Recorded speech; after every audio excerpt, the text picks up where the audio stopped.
So I think, Scott, the thing with free speech and censorship is, if you're truly free speech and you're truly anti-censorship, you need to back people who are being censored, even when you dislike them, even when you hate their guts, even when you think that what they're saying is wrong. And that's why I'm really, really urging everybody out there that even if you hate Marco, even if you think that that video was a piece of trash, that's not the point. The point is that a company used their might and their power to get it removed from YouTube and from Rumble.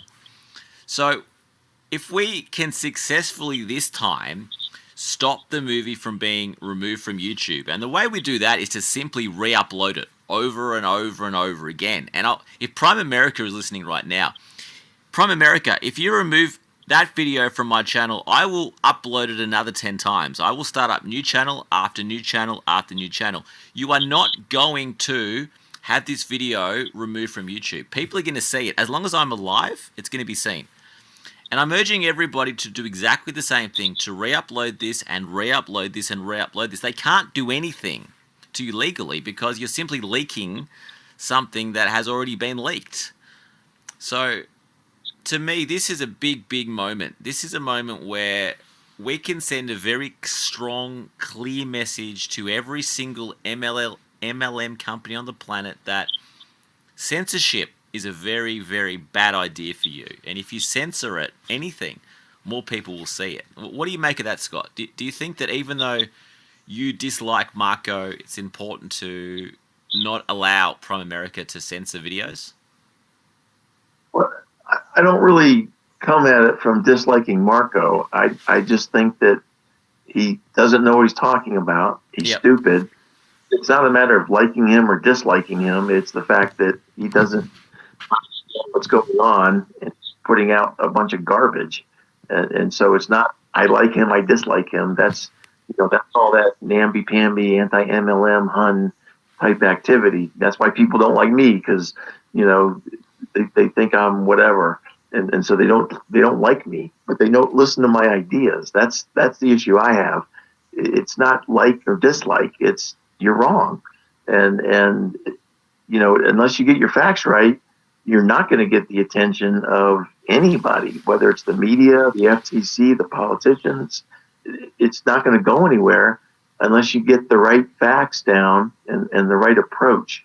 If we can get this into the major newspapers, MLM company censors and sues a YouTuber, politicians read newspapers, they will see that. And they will say, hey, this anti-MLM community is actually pretty darn big. Maybe it's not such a good idea for me to go and give a speech and promote this company. Maybe it's not such a good idea to get Betsy DeVos to be my education minister. Maybe I shouldn't be accepting these donations. So to me, this really has the potential to backfire on them. And I mean, you say that you just think that Marco talks trash and that he knows nothing about MLMs, but you must admit that some of it is personal too. You don't like, you talk about him being dishonest, and you talk about him being a drug dealer. So it's also you don't like the person as well. That's fair to say? Well, it's not just me that says he's a drug dealer. It's him that says it. And if you go to Rumble, you can find the video that he did on YouTube, which he took down because he was embarrassed about it, where he brags about being a cocaine dealer. And in that 2.5-hour video, there's many other disgusting things he talks about. Yep. If you go on Rumble, do a search, Always Marco, one word, Always Marco, you'll see that video, and you can see for yourself who he really is. That's the real Marco. What he's doing now is a facade. He's trying to be the good guy. But deep down, he's just a crook. He's a drug dealer, and he shows no remorse, no regret, no apology. He's never said anything about, having negative feelings about being a drug dealer. And at this point, even if he did, he's a known liar. So he did apologize today. There's no reason to believe him. So, he's cooked his own goose, and he does not. Right, to the me, messenger because of his background.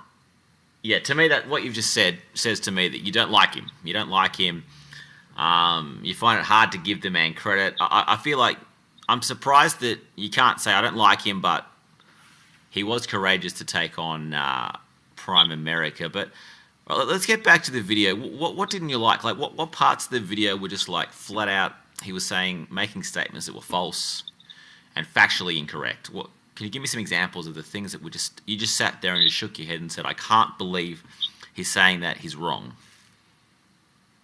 Well, I can believe it because he's been saying it for 2 or 3 years.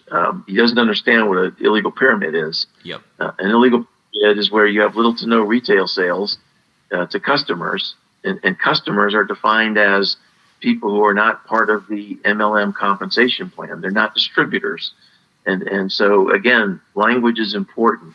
You know, when people say, well, the distributors are the customers, no, because customers are not part of the compensation plan. So I disagree. I think the distributors are the customers in the Amway Corporation. Well, I disagree. The only people who are buying, 90-something% of people that buy Amway products are Amway distributors, and they're doing this because they're taught you need to buy. You own a business. You need to buy from your own business. They're taught that this is very, very important. Now, my father, when he drinks an Amway energy drink, when he uses Amway toothpaste, he feels like he's doing something positive for his business.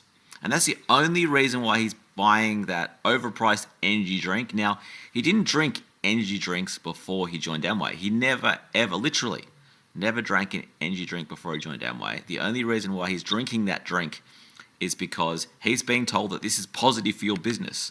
This is how you build your business. So if 90-something% of the Amway products are being consumed by Amway IBOs, the statement's correct. The IBOs are the customers. So I think Marco's right there. I define a customer in the context of an MLM, because when you start mixing terms together, all of a sudden, now the MLMs can make the claim that they have plenty of customers. It's the distributors. And again, definitions are so important. My definition of a distributor buying a product from the MLM is internal consumption. Customers are people that are not distributors, and you have to have at least 50% of the total volume going to customers versus internal consumption to be a legitimate MLM, using the Vima and Herbalife settlements as the basis of that. And so if you start mixing terms, all you do is confuse people. And I refuse to be a part of people.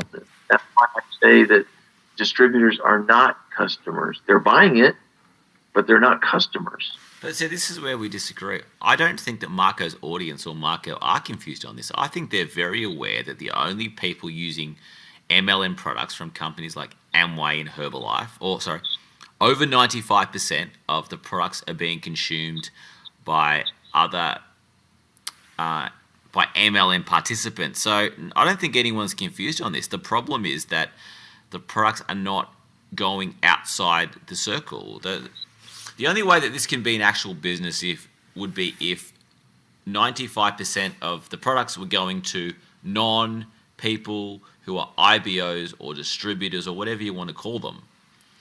They're being tricked into believing that they own their own business, and this is making them make purchases that they otherwise would not buy. That's the problem. And then you're right, that the tool scam is another part of the problem. And I think you talked before about the fact that Marco's audience don't like you.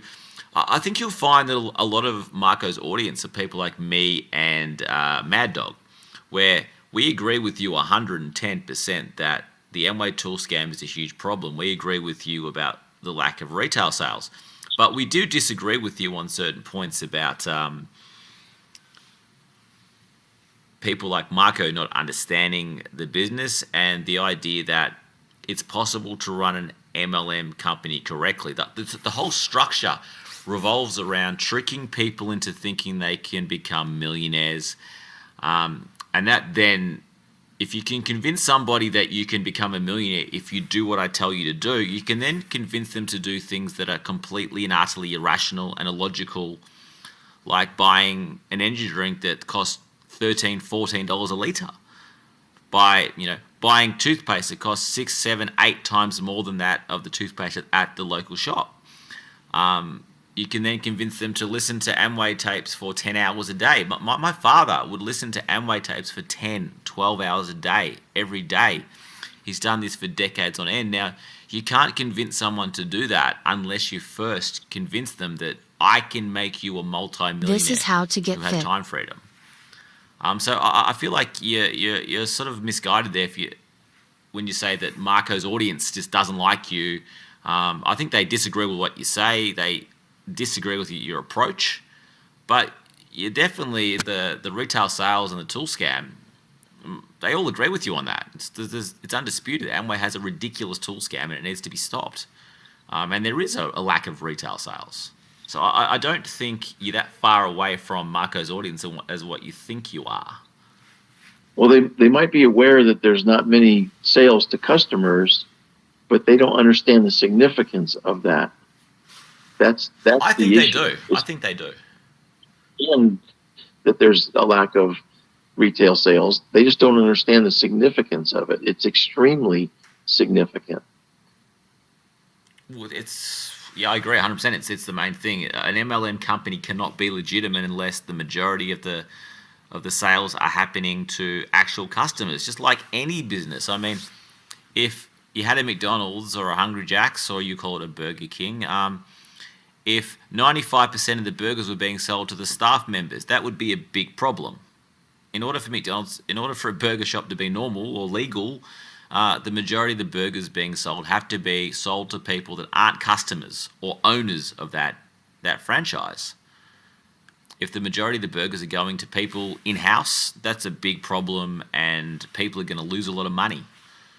It's more fundamental than that. If a burger joint had that sort of situation, they would go out of business.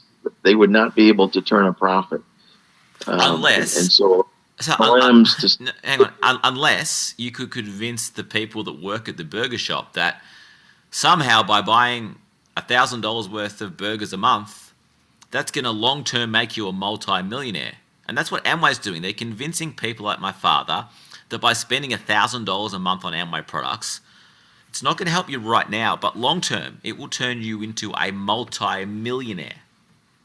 If the minute you believe that and you suspend your critical thinking and you stop asking questions and analyzing things, you will just do what he's done for 23 years, spend $1,000 a month on products, spend thousands and thousands of dollars on Amway tools, listen to them non-stop. So that it'll work for the company, but it'll